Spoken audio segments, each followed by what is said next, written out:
Tere sõbrad! Oleme taas siin, et kostitada teid värskemate ja põnevamate jalkauudistega nii Eestist kui kogu maailmast. Kuidas läks Metsa uue hooaja avamäng teises Bundesligas ning mis seisul lõppes täna öösel peetud El Clasico Barcelona ja Real Madridi vahel? Need on vaid mõned küsimused, millele me ka kohe vastuseid andma hakkame, seega seadke end mugavalt sisse ning nautige meie tänast episoodi. Barcelona alistas pühapäeva varahommikul peetud sõpruskohtumises suurrivaal Real Madridi 3-0.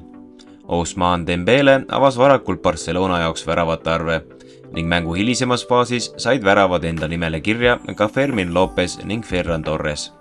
Kuigi Carlo Ancelotti meeskond näitas head sisu tabades 5 korral väravaposte ning luues ohtralt võimalusi, siis Barcelona kliinilisem lõpetamine värava ees osutus mängus määravaks. Eesti jalgpallikoondislase Karol Metsa koduklubi St. Pauli alistas Saksamaa meistrivõistluste esiliiga avavooru kohtumises võõrsil Kaiserslauterni 2-1.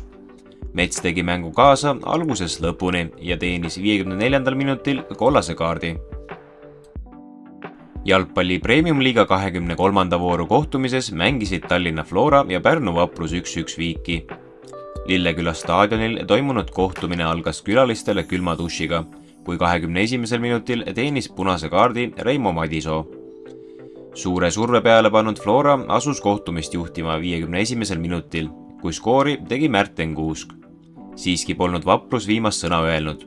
77. minutil tõi tabloole viiginumbrid Kevin Aloe, kelle fantastiline kauglöök lendas kuulina Evert Grünwaldi selja taha. Lõppenud hooajal Manchester City üheks kindlamaks lüliks tõusnud Nathan Ake sõlmis klubiga uue lepingu, mis kestab 2027. aasta suveni. Ake käis eelmisel hooajal väljakul 41 kohtumises ning sai kirja ka 3 väravat. City ridades nii kodumaise tiitli kui karika ning ka meistrite liiga võitnud kaitse näeb, et on hetkel maailma parimas klubis. Euroopa Jalgpalliliit UEFA määras turureegleid rikkunud Itaalia tippklubile Torino Juventus algavaks hooajaks eurosarjade keelu, mis tähendab, et 36-kordne Itaalia meister ei saa konverentsiliigas kaasa lüüa. Reedel teatas UEFA, et eemaldab Juventuse juba alanud konverentsiliigast ning määrab klubile ühtlasi 20 miljoni euro suuruse trahvi. Sellest 10 miljonit on tinglik ja kuulub tasumisele ainult siis, kui Juventuse 3 järgmise aasta finantsaruanded ei vasta nõuetele.